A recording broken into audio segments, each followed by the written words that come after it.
All right. Hello, everyone. My name is Joshua Young. I'm with VF Corporation. I'm the Director of Digital Product Creation at VF, but as I'll soon explain, I actually do quite a bit more than just digital product creation at VF. By the way, there may be some of you, maybe many of you, who are expecting Centric to be in this room at this time period, and you're like, who is this guy? And he doesn't seem like he's talking about Centric. They're downstairs in room 1, so we've switched. So if you want to go ahead and find them, that's where they are, it's room 1. So here I'm talking about something a little different. I'm talking about going from DPC to full digital transformation. So what I've been hearing from some folks at this conference has been, it's great. We love PI Apparel. There's lots of really interesting stuff we see, but everyone seems to be talking about digital prototyping, and there's not a lot of people talking about what's beyond that. Well, I've been doing, as I'll explain here in a second, I've been doing this a really long time, and so I love the whole digital prototyping thing, but how do I say this? I'm sorry, and I also apologize because I've been traveling for 2 days from Singapore. I got here from Newark after going through 5 airports at 3:30 a.m. last night. So if at some point I just space out and can't even think of what I'm trying to say, then that's the reason why, okay? So bear with me, okay? So anyways, what is the full potential of what we're doing with digital content? What does it look like? So first of all, one of the things I wanted to explain about the images this image that's up here, this is a digital, that's a 3D image. It's not photography. That's just to give you, but this was created, maybe not this exact 3D model, but the 3D models that we created were actually not created by my 3D DPC team. They were created by one of our factory vendors. So we've got a pipeline now that can go from, a vendor-created asset to something that looks that good, as part of our overall process. And so that's what I'm trying to think, what I'm talking about when I say digital transformation. So a little bit about me, who is this guy standing up here in front of you? So I've been in this industry doing literally digital transformation for the last about 25 years, first with Nike, and actually all of these, you can see these brands. So I was working at Nike, done consulting with Patagonia, PVH, Lululemon, Carter's in my career, and then am now at VF. And with VF, I lead the create and the sell pillar of our digital transformation program. So if you think about what that is, so I'm part of a team called Go-to-Market Transformation, and it is our digital transformation team, and we separate that out into these 4 pillars: plan, create, make, and sell. The plan team's merchandising, create, design, product development, make is manufacturing, and sell is sales, marketing, and so forth. So I'm responsible for the fun ones. That's what I like to tell everyone. Create and sell is the best ones. So that's who I am. So what have we done? I started with VF in 2020, was in Hong Kong. I literally started January 2020 in Hong Kong, and you pretty much know what happened after that. So it was a very interesting time. Started with a team of 12. We were doing about 5% of the total product creation for VF digitally, and we had no vendors onboarded. And just in case you don't know, VF is Vans, North Face, Dickies, Timberland, JanSport, Icebreaker, a whole bunch of other brands. But the big 4 are the ones that we mainly work with. So what we've done in that amount of time, I've moved from Hong Kong to Singapore, and now we've got a team of 40 plus, 100% digital for a few of our brands. That means everything is created, an entire product line is created in 3D. We've got over 50 vendors. In fact, I just put 50 plus because I know it's more than 50, but honestly, I've lost count at this point. So it's 50 plus vendors doing apparel and footwear digital product creation for us. So we, like I said, I like to say we have a fire hose of content coming out of Asia right now. So how have we got to where we are? It's not just one team. If you're going to embark on this same sort of digital transformation effort, it's going to require you do a lot of partnering. So we have a very strong digital product creation and digital materials COE in Asia. We partner very closely with our brand team, so all of our brands have their own DPC teams, and we partner very closely so that there's a smooth connection between the brands. In fact, we have some of our illustrious brand team members here in the room right now as we speak. We also have a very closely aligned effort with our vendors, and so we don't just train them and walk away. We actually create a whole certification program that manages their levels of quality and makes sure that they can hit targets. So if you think about it, so the last one before I move on, the last things on here is that we also partner very closely with our sourcing team. And the idea being is that everything that they do in the physical side, so they have physical standards and quality levels and capacity levels and demand planning, we've actually duplicated that for digital. So we want it to be a single process. You just decide what you want to get from your vendor. Do you want a digital prototype? Do you want a digital sample? Or do you want a physical one? Or maybe, hopefully not, but maybe in some cases, do you want both? And so that's the level that we're at right now. So mostly what we're talking about here is being used from prototype through to sales meeting, as you can see there. And for those big, well, we call it the big 4 brands. It's actually kind of 5 because Timberland Pro is unique in what they do. That's our workwear brand. And maybe I'll talk about that a little bit. So Create. So what we're doing for Create is powerful. And like I talk about, it's mostly prototyping through sales samples.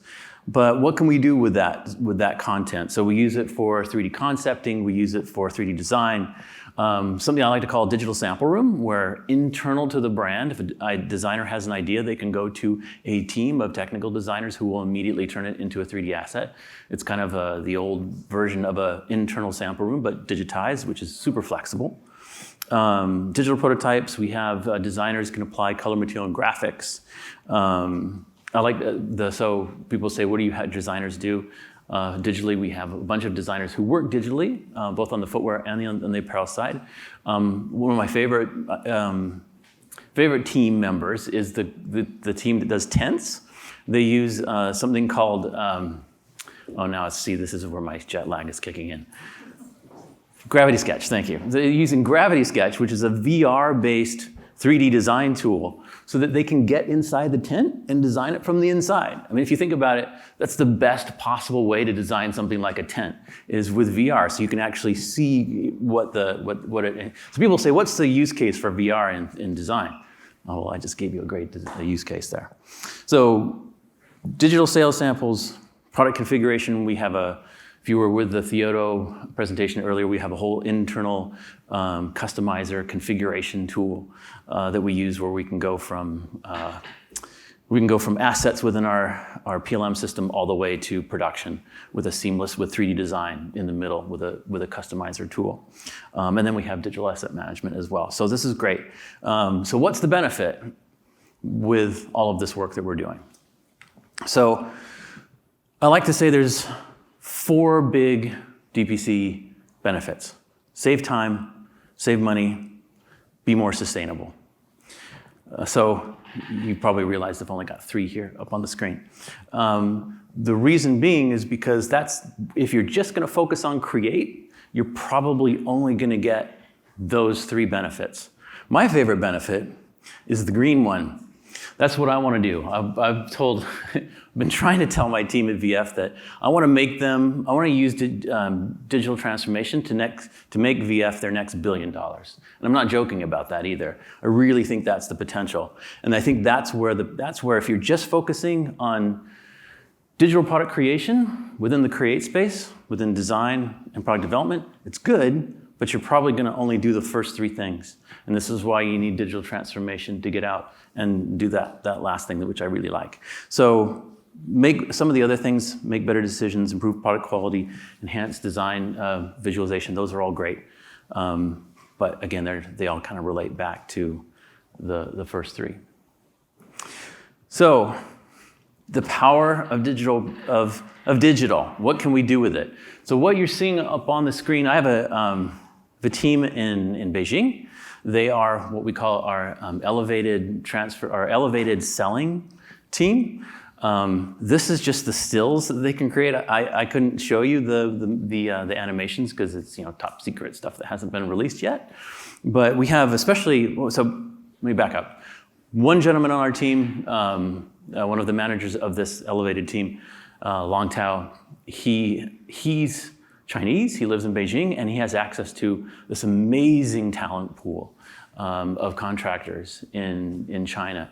And one of the gentlemen that works with us as a contractor on this team is Jinjian Hao, and he's one of the most talented 3D artists I've ever seen. What's interesting about this content, especially the boot, is that boot was created by one of our vendors, and he simply took that and then elevated it with some fairly simple tools in a very short amount of time.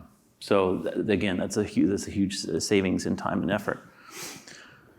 So here's what we're looking at, or what I think of as the total benefit across plan, create, make, and sell. So visual line planning, consumer insights, visual assortment planning on the plan side, pre-line presentations, digital sales tools, visual retail planning. If you've seen the Pixel Pool presentation downstairs, that's a great example of the virtual retail planning, retail directives, digital showrooms, digital storytelling. All of that stuff can be done, and then on into e-com. So that's the first part of this presentation. Now I'm going to do a little bit of shifting gears. We had a little bit of a mix-up on the topic of this presentation. Originally, if you looked at the agenda, this I think that my presentation was supposed to be what's wrong with e-com, something to that effect. And so what I'm going to basically show you is kind of a combination. It's a mix-up of those two presentations. So I've walked you through what are those benefits of thinking about your digital product creation process, more thinking about it more holistically in terms of digital transformation. What I'm going to show you is how some of those assets have been used on, or could be used, on the selling side to make a massive benefit, a massive impact rather, to the way that we sell with product. Okay. So, is anyone old in this room old enough to remember this? So if you go back, way back machine to 1998, this is what the Amazon website looked like. Do you remember the biggest, the biggest library in the world? So basically, Amazon invented a website, sell books by title, great, jet lag, title, subject, and author. There we go. And that was huge, right? This is like they invented e-com. What's sad about this is the next slide. That's what Amazon looks like in 2023. Now, if there's anyone from Amazon here, to give them credit, they're working on some really cool stuff right now, and I've seen it. And so there's changes coming, but, well, here, we'll compare them side by side.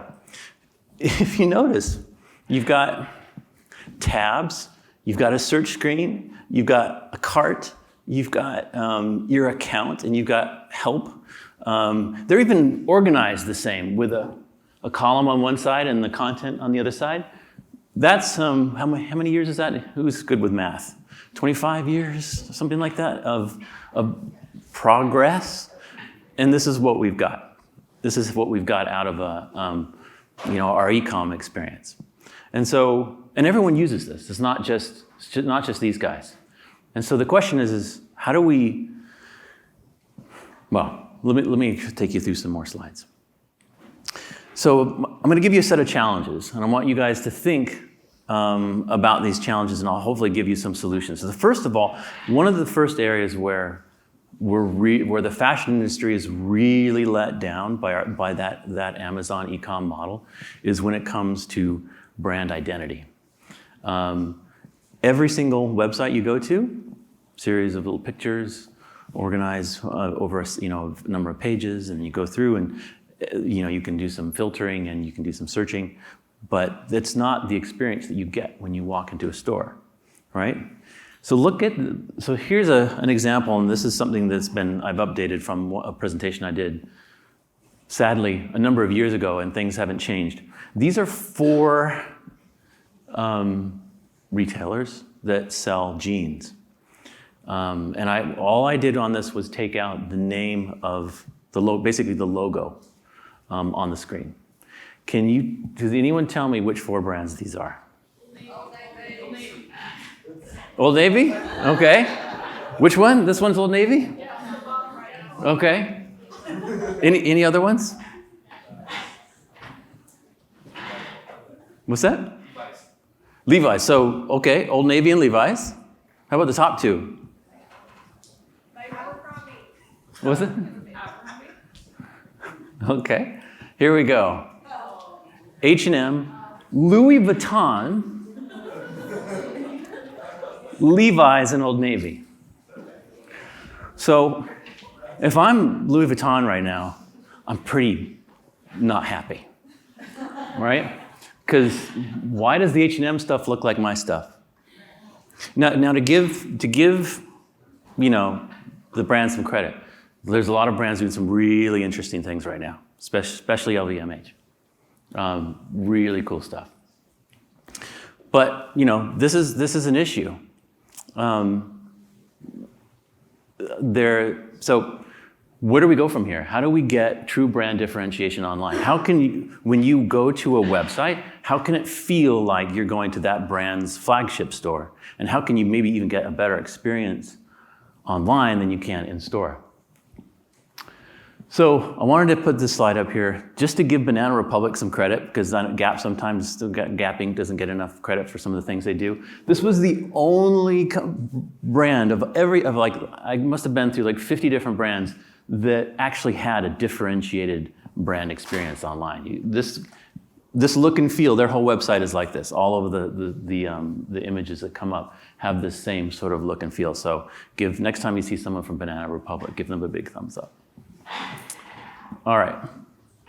So what are some of the possible solutions? So one of the things that VF did, and thanks to some other folks in the room who put in a big effort on this, was working with Epic to put together an experience for the consumer.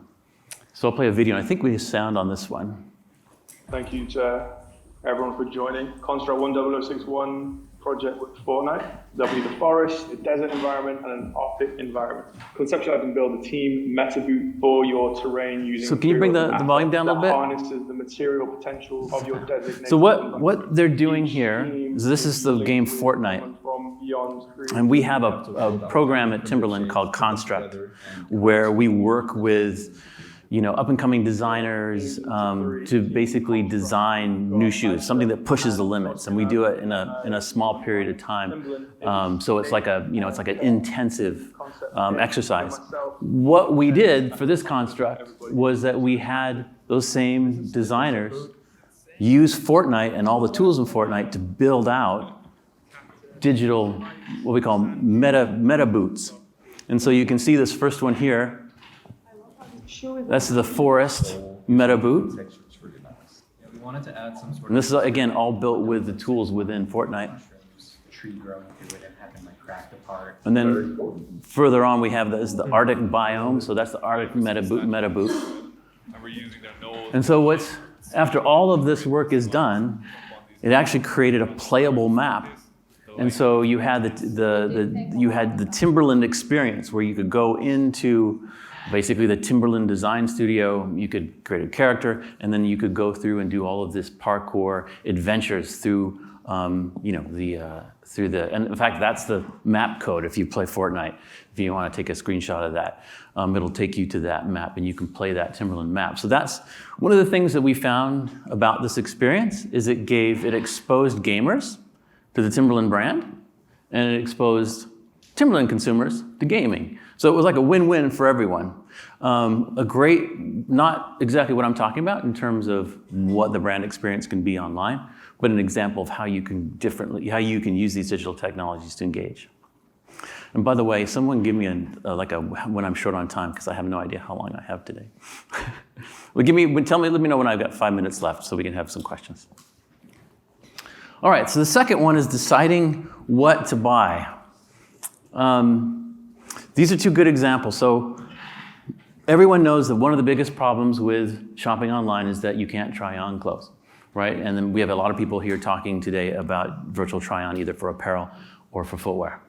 But I don't think people really understand. It's not just that you can't, a huge problem that you can't buy online, but some of the things that are a problem in the physical space you can solve digitally. Like in the first example here, and these are stock photos. I didn't actually take pictures of people in the dressing room.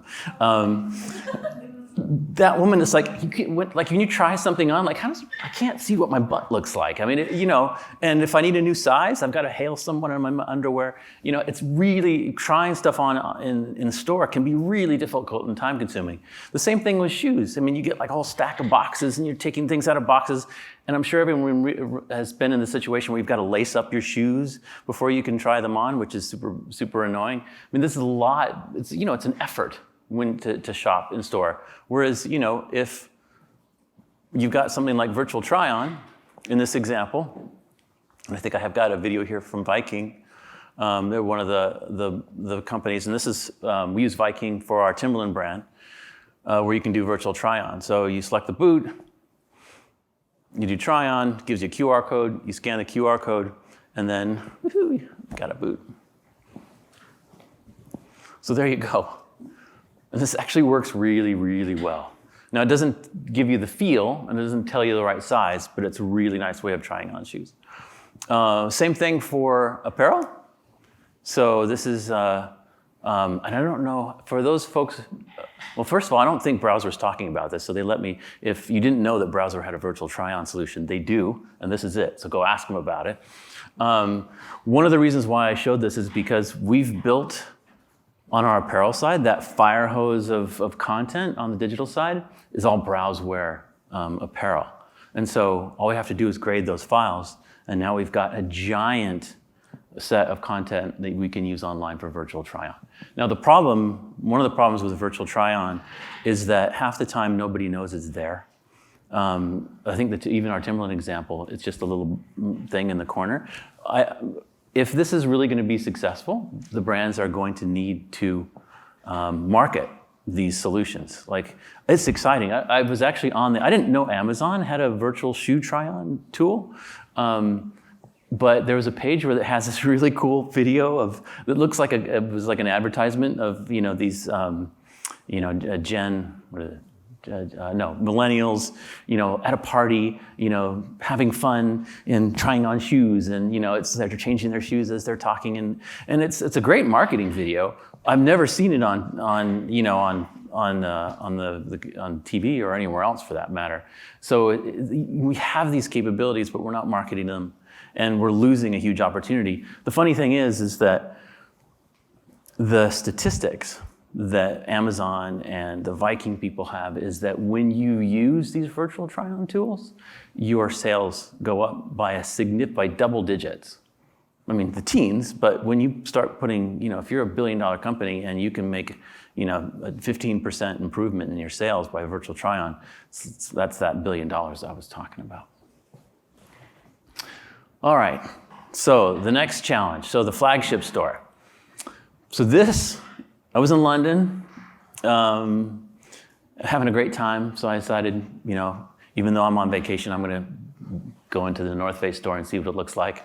That's what the North Face store looks like in London, which was just super amazing. In fact, this isn't even part of I couldn't get some of the other areas. There was like a climbing wall, and there was a giant tree that went from the basement to like the second floor, and there was it was amazing. It was such a great experience.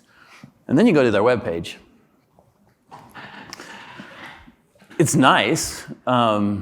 It's the Amazon e-com model, but it's not an experience. You can click on some videos and you can watch some videos, and it's nice.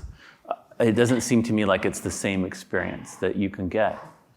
And so, what am I going to prefer? How do you differentiate your brand online? Is it through cooler pictures?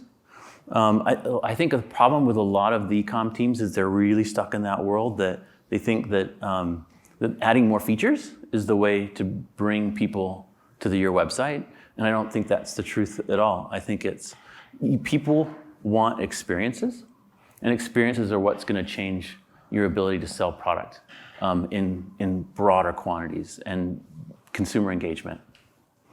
So again, the Amazon website versus the North Face website, there's not a lot of differentiation other than the pictures. All right, so challenge number 4, modern experiences. So anyone ever seen this video? Does anyone know what this is? So this was a concert, an Ariana Grande concert that happened during COVID, where in Fortnite, I think it was Fortnite, you could basically join this concert and then have this interactive experience with a digital Ariana Grande, granted, but basically play the concert. A gamified concert that people could participate in. So all of those different people. So Ariana is obviously the one with the feathers. Everyone else is in the little bubbles, and you basically follow her through this experience while you're listening to the music and interacting. So again, that's consumer engagement. If you think about Lululemon, one of their big reasons for success is, well, first of all, it's the best thing you can wear in Asia. Trust me. I mean, the sweat just is like disappears. If I put anything cotton on in Singapore, I'm just like a sweaty mess in an instant. But other than that, the way they've been successful is that they built a huge community. And it's a very tight-knit community. And so that's one of the things in terms of the consumers looking for. How do I become part of a community? And something like this is a great example of how you actually build those communities. All right, so that's it. Any questions?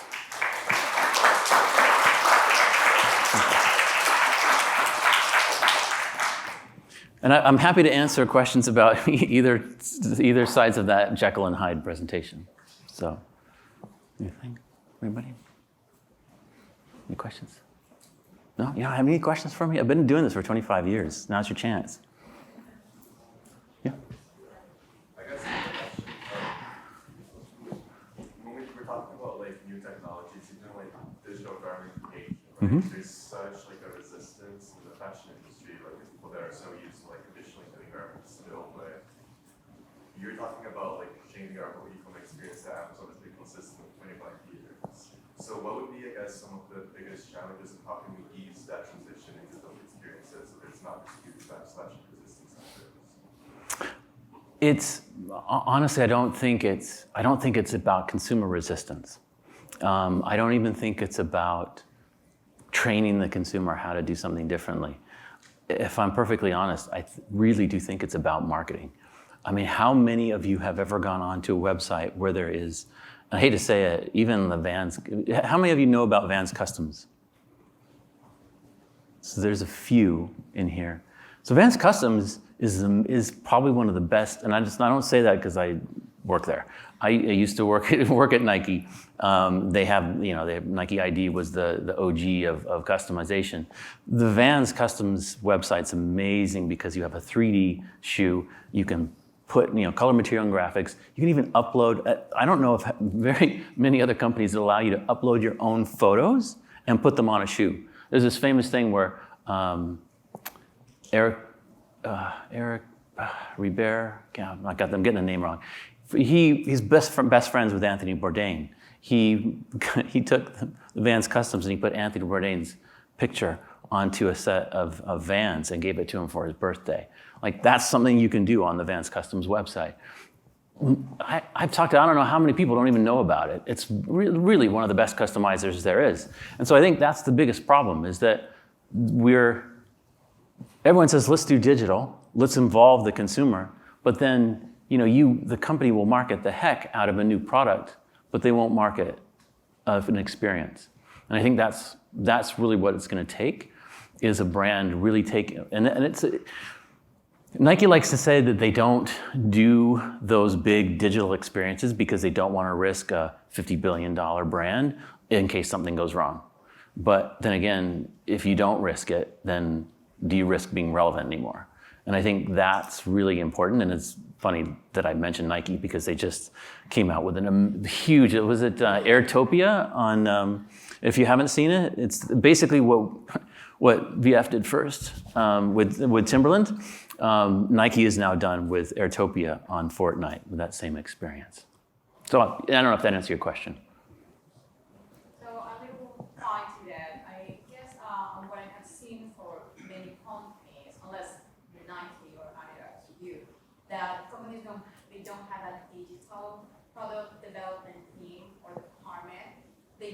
to marketing VFX companies to develop these metaverse-like projects, and then they don't do really good marketing for them, and then basically no one in the design team is involved, and I'm like, aren't they already making something too, right? It's like, why is that within your perception that integration is lost?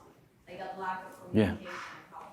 So that was my other, I guess that was my point by combining these two obviously different presentations, is that the success that VF has had on the front end with digitizing our factories, digitizing the product creation process, has now produced a fire hose of assets. So again, we're standardized on Browseware, and just a shout out to the Clo people.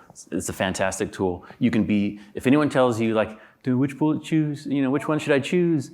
They're both equally I mean, let me put it this way: you can be equally successful with both tools. So I'll just leave that there for now.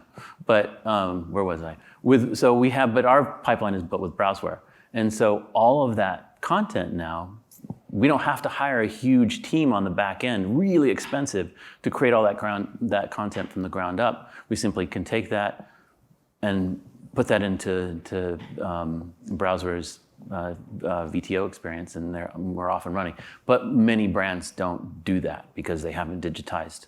They haven't thought about it as digital transformation. They've just done it in a silo. We done? Oh. Questions popping up over here, but quick question for you, because you showed Amazon and their kind of outdated website that's still dated, if you wish. But they're also still a multi-billion-dollar company, of course. And you also show the 4 different brands who more or less look alike. I agree with you. I've also visited the Banana Republic website and was also impressed with kind of what they're doing there. I guess my key question, though, is there's this kind of running joke. I live in Holland. The thing in Holland is there's a lot of, as an expat, it's difficult to shop sometimes because the motto there seems to be, this is what's working, and then every store has the same thing, and it's just kind of like, come on, where's the diversity? In that example you gave with the e-commerce model, it's a bit cookie cutter, of course, because to some degree it's working.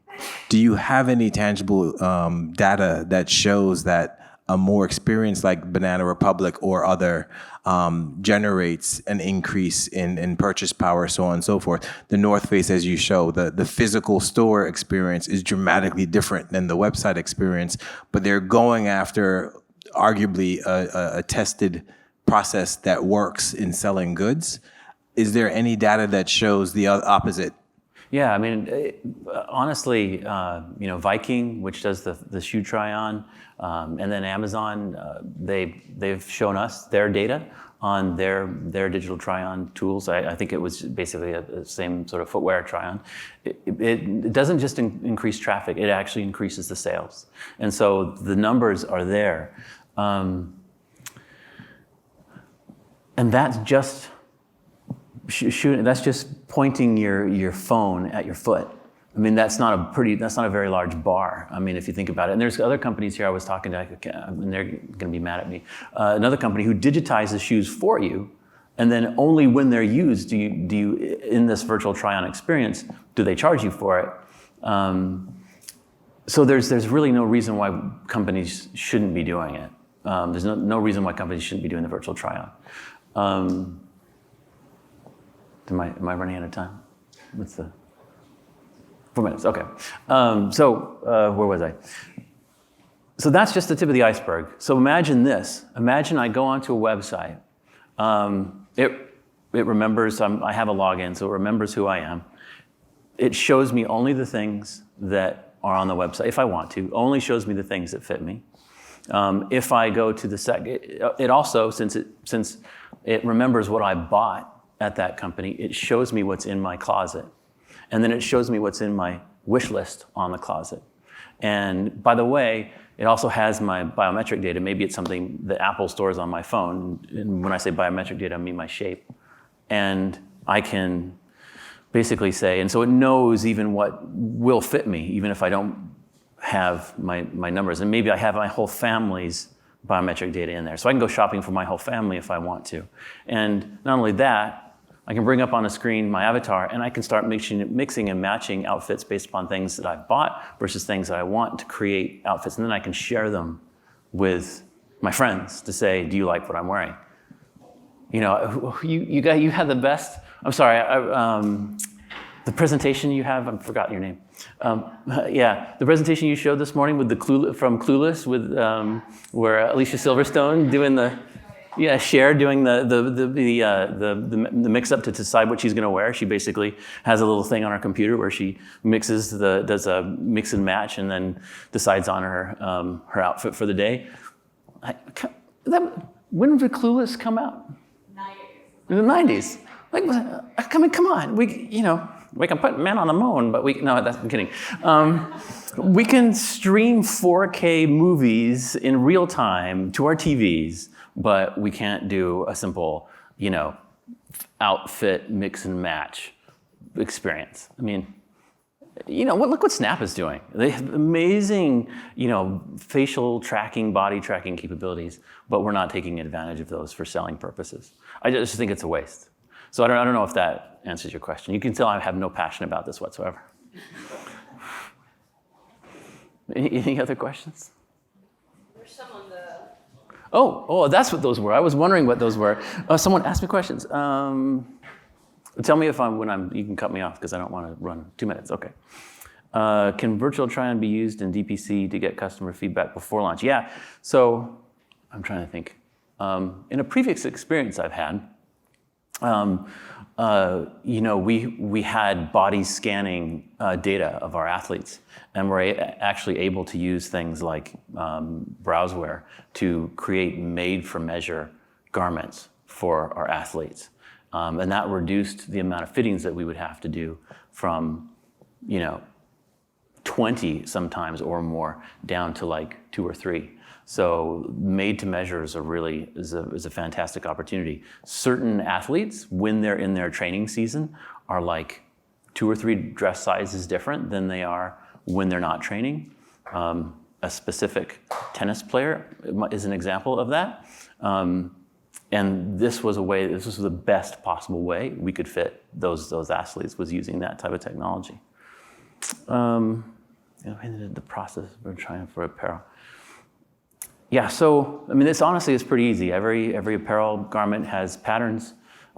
You take the patterns, stitch them together in a virtual sewing room, drape them over a virtual avatar to give you a true-to-life representation. If you grade that style into the different gradings, then you have a graded pattern, and then you can use that style in browser. Like say you do in Browseware, then you use Browseware's virtual try-on experience. So it's a pretty straightforward thing. Does my job require an IT background? I hope not. No, it doesn't, not at all. In fact, I had someone working for me that was like, who I wanted to hire, and she said, I'm really nervous about working with you because I don't know anything about DPC. And I said, I don't care, you know about footwear, and I need someone, I can train you the DPC part. I need you to know the footwear process, that's what's more important. And she's been incredibly successful. So I think I'm out of time, but thank you very much.